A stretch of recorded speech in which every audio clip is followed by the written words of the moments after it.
Namaskar, good evening. You are watching Rajya Sabha television. I'm Smriti Rastogi with News Tonight. Let's begin the bulletin with the top headlines. India summons Pakistan's Deputy High Commissioner to lodge protest over denying Indian envoy in Islamabad access to visiting pilgrims for the second consecutive time. Paul said violation of Vienna Convention. Indian High Commissioner Ajay Bisaria was stopped from visiting Gurdwara Panja Sahib in Pakistan to meet Indian pilgrims.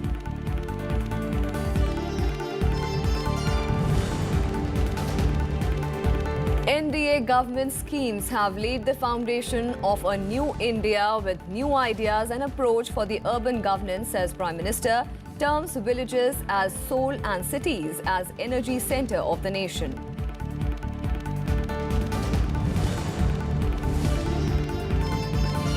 Vice President M. Venkaiah Naidu calls for ending stigma associated with widowhood, emphasizes on the need for financially empowering widows by extending Mudra loans and creating livelihood opportunities through vocational training programs.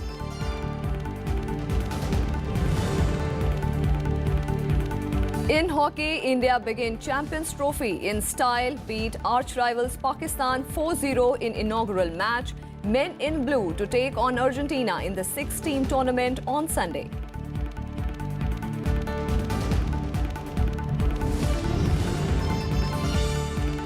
And in FIFA World Cup, Belgium defeats Tunisia 5-2. Belgium's captain Hazard and striker Lukaku score 2 goals each to take their team to the top of the Group G.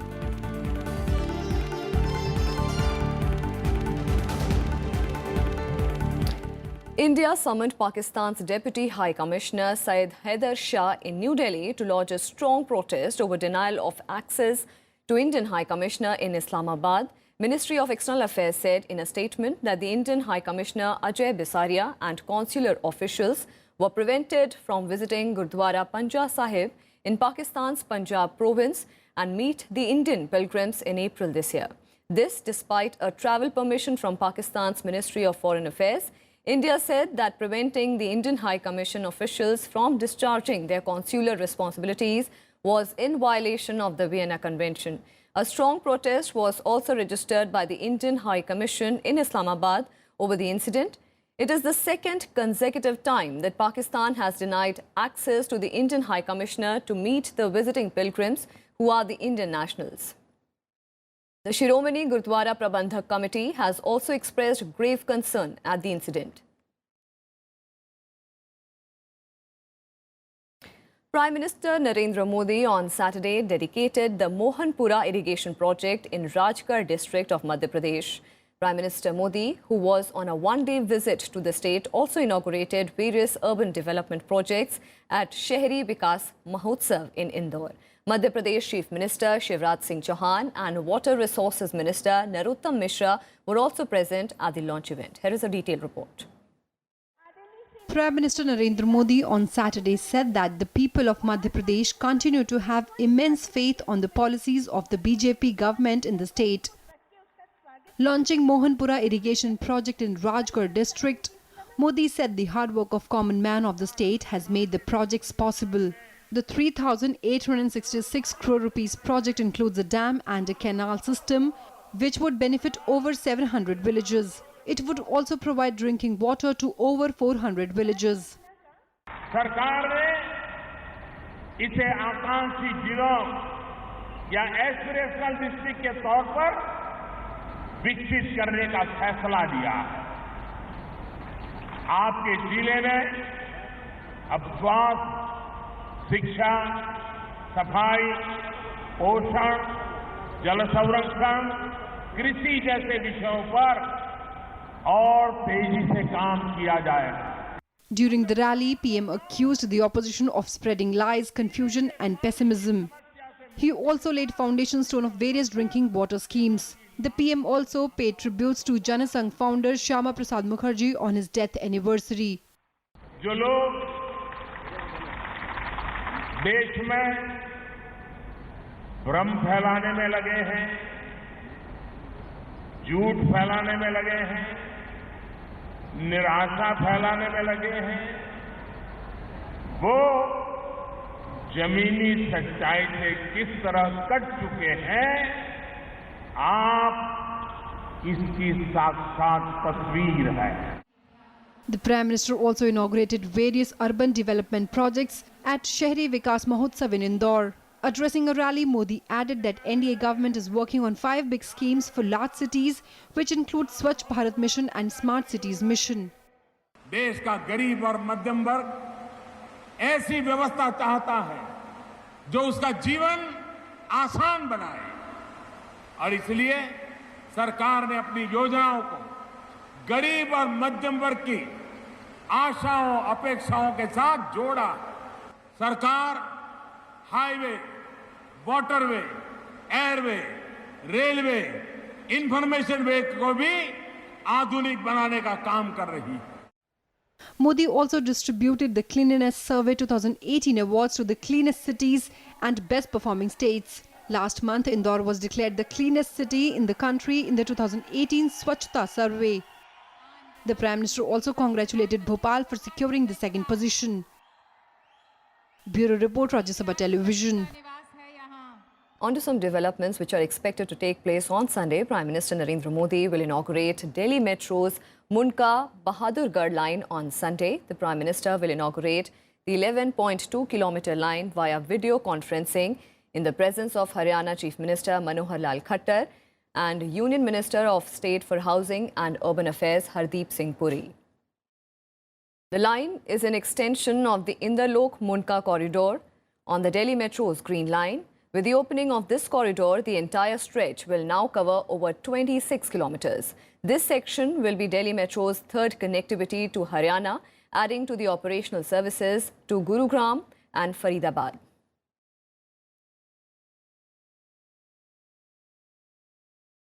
BJP Chief Amit Shah on Saturday justified the party's decision to walk out of Mehbooba Mufti government and accused the PDP of ignoring the interest of the Jammu and Ladakh region. Shah added that Modi government made several efforts but partially towards the Jammu and Ladakh continued. He also alleged that PDP did not allocate land for AIIMS in Jammu despite the centre approving the project. The BJP chief was addressing a rally in Jammu to mark the historic martyrdom anniversary of Jan Sangh founder Shyama Prasad Mukherjee.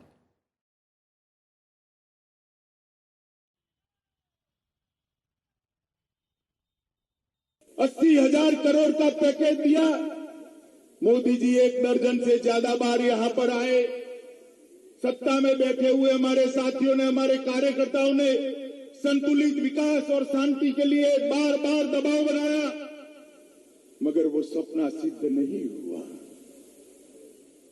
शांति बहाल नहीं हो पाई। चलते चलते चलते ऐसा समय आ गया कि सेना के जवान औरंगजेब को घर से अगवा कर ईद के दिन इसकी हत्या कर दी। दूसरी ओर विकास के मोर्चे पर ढेर सारा काम किया। नरेंद्र मोदी सरकार ने बहुत सारे प्रयास किए, पैकेज दिए, संस्थान दिए, योजनाएं दी, मगर जम्मू और लद्दाख के लिए भेदभाव जारी रहा।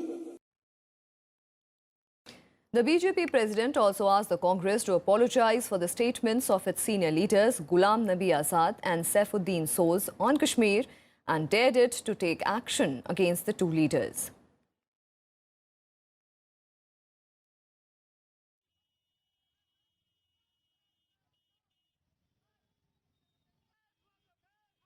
The development from Jammu, where the BJP president Amit Shah on Saturday justified the party's decision to walk out of the Mehbooba Mufti government and accused the PDP of ignoring the interest of Jammu and Ladakh region. Remember, the BJP snapped its ties with the PDP in Jammu and Kashmir. BJP chief Amit Shah said that Modi government has made several efforts but partially towards Jammu and Ladakh region continued.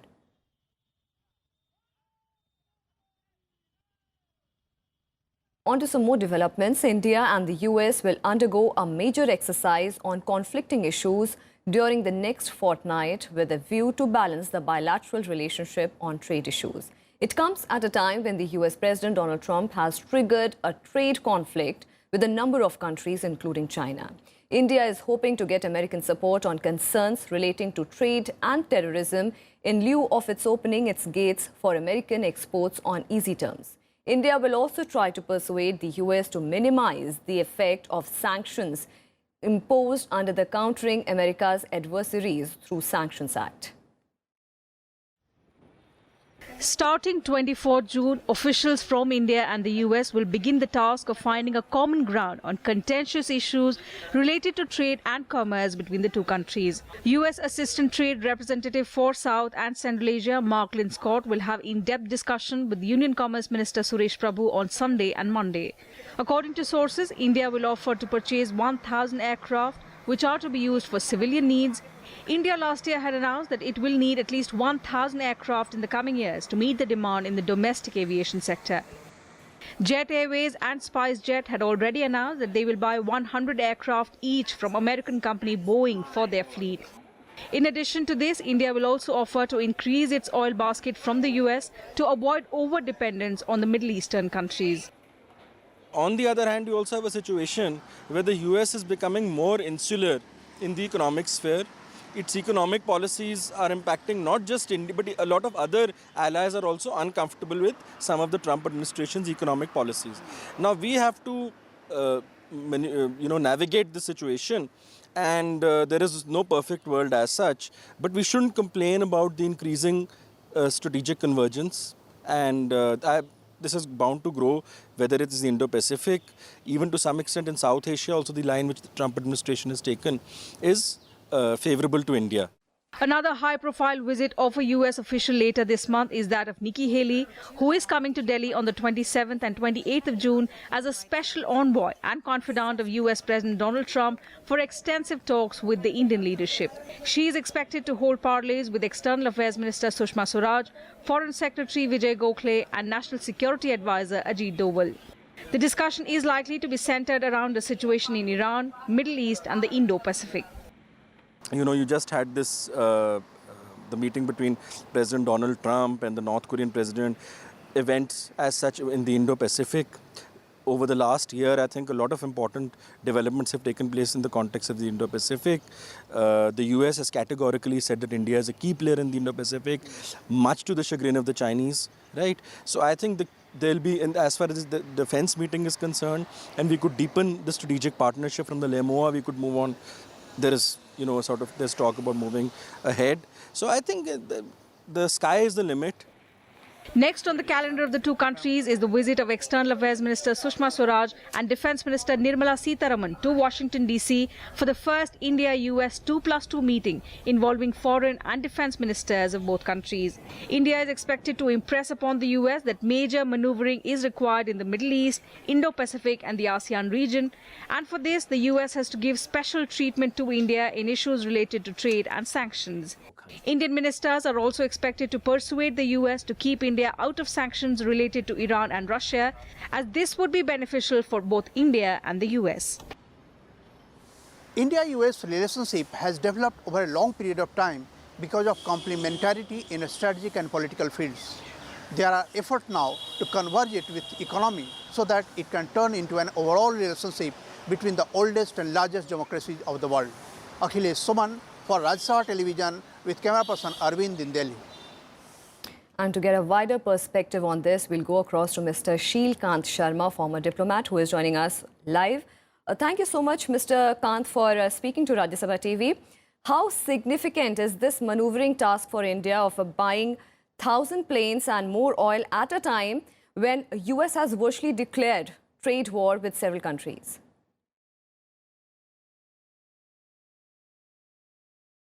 You know, I want to first say that this trade war talk is unnecessary and excessive as regards India is concerned, because this kind of trade tariffs which the Americans have imposed are very large. They are dealing with Europeans where the trade is in the realm of $50–60 billion, and the case of China, where the trade is again in very large quantities. In $500 billion is a figure mentioned. Now, in the case of India, there are these tariff problems, but we have the WTO mechanism where we try to go and resolve these things, and this has been on for a very long time. So the problem is not our problem, is not their problem. I think we should be careful. On the other hand, this overall momentum of relationship with the US, which covers a strategic relationship and like this, the defense minister and foreign minister meeting, all these things are building up to a crescendo. We should maintain that. Now, in this context comes this whole desire for India to import aircraft from America for the airlines. Now, India is again a growing economy, and our need for civilly efficient sector are very huge. So our airline companies are now demanding 100 aircraft each, and so in the coming years we will import from the US something like 1,000 aircraft, which is a very large order. And the US should take note of that. I mean, we've also said that we want to diversify our oil import and we will depend more and more on the US oil exports. So given this kind of offer from India, we expect understanding on what we have been continuing to do in a diversified manner with Iran and with Russia. For instance, from Iran, we have been importing oil, and there has been, the previous US administration was a little more understanding. Even the present defense secretary had come and he had indicated, or secretary of state had come and indicated that they will be understanding. So we expect something to come from the US so that our relationship with our neighborhood are not, jeopardized. Okay. Same way with Mr. Kant, on that CAATSA. note, I have one more question for you. How positive should we take the meeting between the US Trade Representative Mark Linscott and Commerce Ministry, which is expected to happen?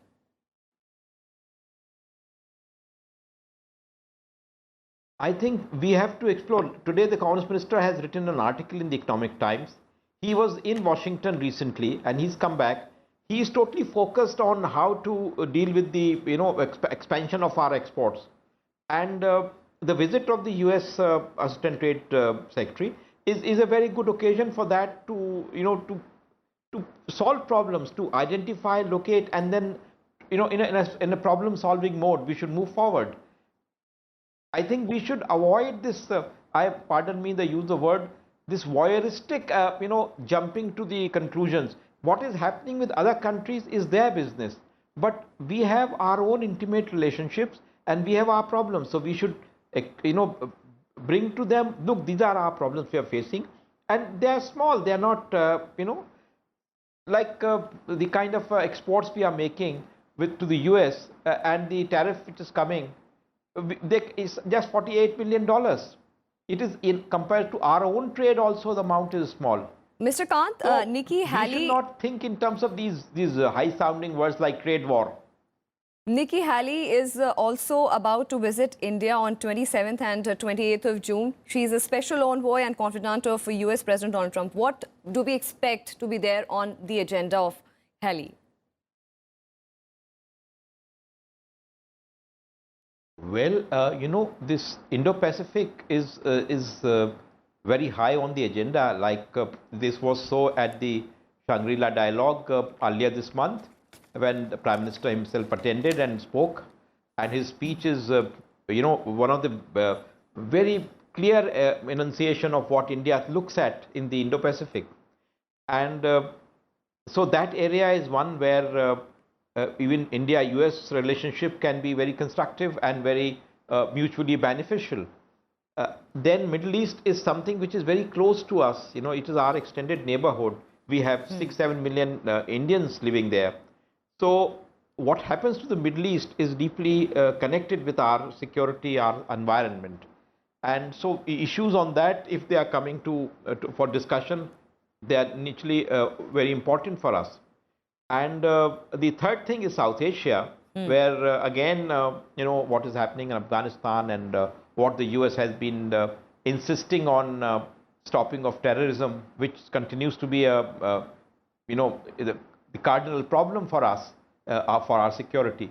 So these are the items on the agenda which will come up for Nikki Haley's visit, and she will discuss with our Foreign Secretary, with Foreign Minister and with the National Security Advisor.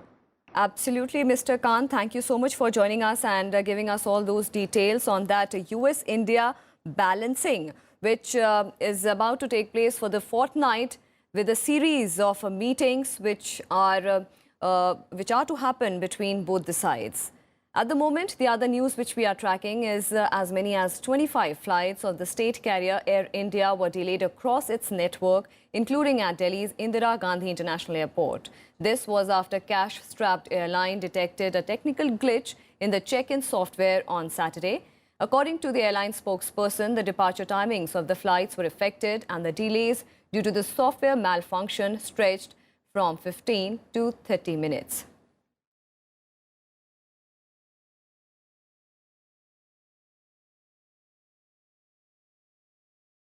Vice President M. Venkaiah Naidu on Saturday called for a change in the mindset towards widows. Addressing an event marking International Widows' Day in New Delhi, the Vice President said the government must focus on providing livelihood skills to widows and facilitate education of their children to empower them. Details in this report. It is the pious responsibility of everyone to take care of widows, Vice President M. Venkaiah Naidu said on Saturday. Speaking at an event to mark the International Widows' Day, the Vice President said, as a society, we must reflect on the social attitudes towards widows. He also called for ending the stigma, humiliation and isolation attached to widowhood. I am happy that some states like Haryana and Rajasthan are also giving preference to widows seeking government jobs through competitive exams. This should be emulated by other states too. As mentioned earlier, there is a need for greater participation of NGOs and the private sector in the noble cause of empowering the widows. The Vice President also emphasized on the need to empower widows financially, as well as providing livelihood skills and education for their children. It is the duty of the society to take care of them. For that, first of all, there has to be a change of mindset in the family. After all, at the end of the day, it starts with the family. So there has to be change of mindset, and change of mindset is happening. Law Minister Ravi Shankar Prasad, who was also present at the event, said his ministry would make decisive interventions in a case of widow welfare being heard by the Supreme Court to ensure protection of their rights. That normally the law and justice minister must remain away from court proceedings. That's how independence of judiciary is there. But the case which you have referred, I'll surely make one exception, and I will ensure my department makes a very decisive intervention in favor of the rights of the widows. This I want to assure you. The event was organized by the Lumba Foundation, which has been working for widows across the world since 1997. Founder Lord Raj Lumba called upon the government to improve the condition of widows in the country. मैं ये चाहता हूँ कि government को national commission for widows बनाना चाहिए. इस country में 46 million widows हैं और उनको स्पेशल उनका ध्यान केयर करनी चाहिए. उनको पंचायत राज में सपोर्ट करनी चाहिए. उनको मिनॉरिटी में शामिल करना चाहिए. According to the 2011 census, there are about 4.3 crore widows in India, the highest in the world. Of them, 58% are above 60 years, 32% between 40 to 59 years, 9% in the age group of 20 to 39 years, and a negligible group is under 19 years. With inputs from Navikram Singh, Bureau Report, Rajya Sabha TV. And this Monday marks the 43rd anniversary of emergency that dented democracy for about 2 years during 1975 and 77. This questionable episode in post-independent India raised several issues about individual freedoms and their importance, besides shaking the conscience of the nation. To talk about the darkest hour of the Indian democracy, we have with us Sri Suryaprakash, chairman of Prasar Bharati, who chronicled the events of that period in a book. Let's first try and put into perspective and understand what made you write this book in the first place. A vibrant democracy became a dictatorship for 19-21 months, and that's the most terrible thing that can happen to any democracy. I was with the Indian Express in the 1970s in Bangalore, and we had that effect of the emergency in terms of censorship, pre-censorship. My own personal experiences, which were quite terrible in the sense that we had a Inspector General Police was appointed as the chief censor in Karnataka, and he thereby virtually became my chief editor. Can you imagine a man in uniform correcting the copies that we write? And so we would go during the day and, on our reporting assignments, come back, editorials, our reports, everything would go to the Inspector General of Police office. Was that the case everywhere, sir? No, in every state they had a chief censor. They had different kinds of people. This was the biggest, this was a way of humiliating the free press, of humiliating Indian Express. So we were subjected to pre-censorship, and the Inspector General of Police became the chief censor. He had a battery of police inspectors and some information department guys. Can you imagine police inspectors sitting and deciding what will go into print? And you can watch the full interview on Rajya Sabha TV at 5:30 p.m. on Sunday. Meanwhile, the other developments, wildlife conservation is at the heart of all the initiatives to save our planet. At the time when environmental awareness is the need of the hour and endangered species are on the verge of extinction, the World Wildlife Fund, India, among many of its initiatives, has also recently launched its first ever comic book, The Great Indian Nature Trail with Uncle Bicky. The series aims to instill love for nature, adventure and exploration in the minds of the young readers. Aiming to foster love for the nature and raise awareness about its protection among children, the World Wildlife Fund India has launched its first ever comic book, The Great Indian Nature Trail with Uncle Bicky. The book celebrates the geographical diversity of the country. The comic book follows the travels of its protagonists Uncle Bicky, Chunmun and their dog Duggu as they learn about wildlife across India. The comic book uses a humorous approach towards raising awareness for wildlife protection and conservation. The book basically takes these comics and takes children through the different parts of India, introduces them to the animals there, the flora there, the fauna there, and encourages them to actually fall in love with nature. The comic book describes an adventurous journey across India, packed with activities, jokes and trivia. In every story, the trio heads to a new place and has thrilling encounters with wild animals. An assortment of facts and quizzes at the end of each comic is sure to bring to the readers some unique feature about animals and environment. Divided into over 16 chapters, the book is the joint work of Rohan Chakravarti and Bijal Vacharajani. WWF India finally launches its first comic ever, The Great Indian Nature Trail with Uncle Bicky. The purpose of this book is to make children fall in love with wildlife conservation. Reporting from New Delhi along with camera person Junaid, Astha Kulshresht, Rajya Sabha Television. And in sports, India thrashed arch rivals Pakistan 4-0 in the inaugural match of the Champions Trophy hockey tournament. The men in blue completely dominated their opponents throughout the match, with Ramandeep Singh, Dilpreet Singh, Mandeep Singh and Lalit Upadhyay scoring for India. 3 of India's goals came in the final 5 minutes of the game, while the first was scored in the first quarter. India will now take on Argentina in their second match on Sunday. And in FIFA World Cup, Belgium moved a step closer to the World Cup knockout stages after defeating Tunisia 5-2 in their second Group G match. 2 goals each by Romelu Lukaku and Eden Hazard, plus 1 from substitute Michy Batshuayi sealed the victory for the Belgium side. With this win, Belgium secured the top spot in the Group G.